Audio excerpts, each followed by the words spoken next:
America में अलबत्ता पहली बार स्वामी विवेकानंद लिए गए, इसमें कोई शक नहीं।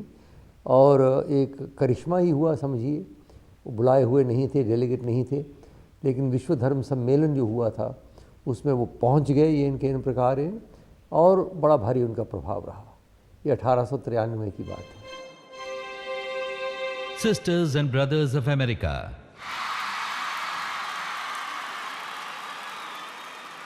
it fills my heart with joy unspeakable to rise in response to the warm and cordial welcome which you have given us. I thank you in the name of the most ancient order of monks in the world. I thank you in the name of the mother of religions, and I thank you in the name of millions and millions of Hindu people of all classes and sects. I am proud to belong to a religion which has taught the world both tolerance and universal acceptance. We believe not only in universal toleration, but we accept all religions as true. I am proud to belong to a nation which has sheltered the persecuted and the refugees of all religions and all nations of the earth. I will quote to you, brethren, a few lines from a hymn which I remember to have repeated from my earliest boyhood, which is every day repeated by millions of human beings. As the different streams, having their sources in different places, all mingle their water in the sea, so, O Lord, the different paths which men take through different tendencies, various though they appear, crooked or straight, all lead to Thee.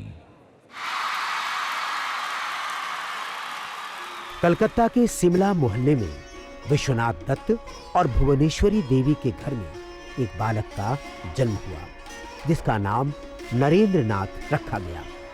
Narendra मेधावी, विवेकशील, निर्भीक, साहसी, कुशाग्र बुद्धि वाले, मिलनसार और बचपन से ही ध्यान साधना के प्रति दृढ़ थे। मेट्रोपॉलिटन स्कूल में उन्होंने प्रारंभिक शिक्षा पाई। विदेशी भाषा से बेहतर अपनी मातृभाषा मानने वाले नरेंद्र ने बाद में अंग्रेजी भाषा सीखी। नरेंद्र की अपने छोटे भाइयों भूपेंद्र और महेंद्र के प्रति गहरा अनुराग था। वो दीन दुखियों के कष्ट को देखकर द्रवित हो जाते। उनका कल्याण करना ही उनके जीवन का उद्देश्य हो गया।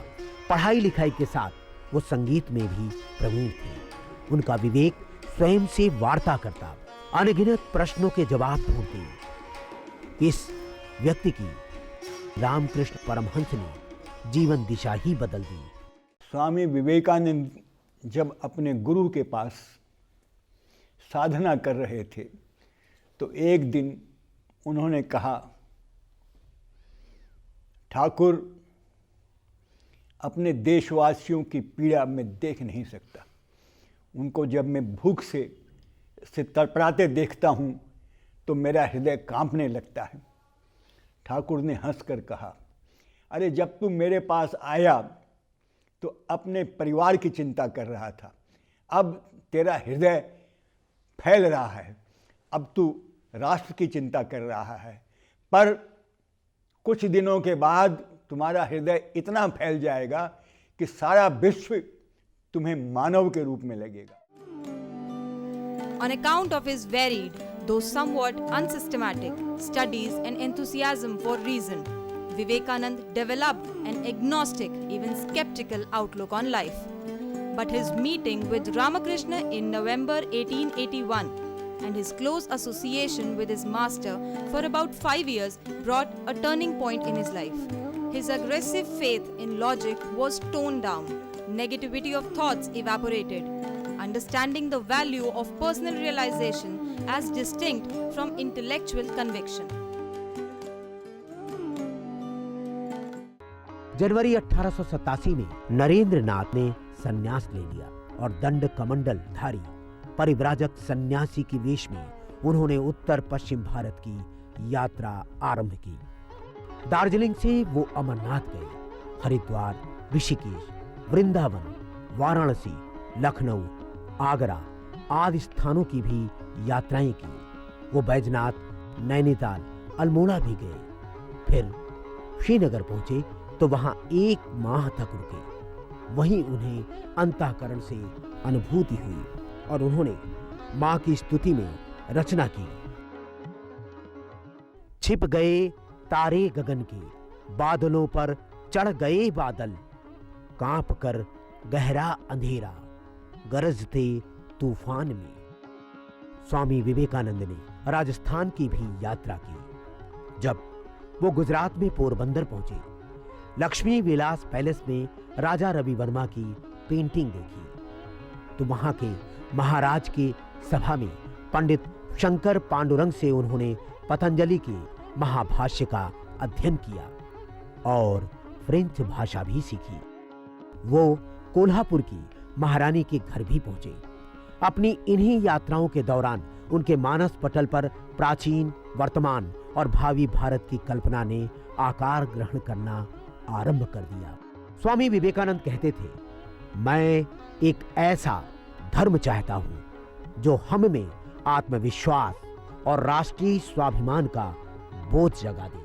Why he was so great and what exactly, why are we really struggling to connect with him? She said, every now and then, at long intervals of time, a being finds its way to this planet who undoubtedly belongs to a different sphere, who brings with him into this sorrowful world some of the glory, power and radiance of the far distant region from which he came. He walks among men, but he is not at home here.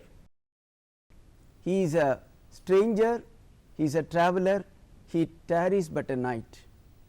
Blessed is the country in which he was born, blessed are those who lived at the same time, and blessed, thrice blessed are those who sat at his feet. गर्व के साथ कहो, मैं भारतवासी हूँ। भारतवासी मेरे भाई हैं।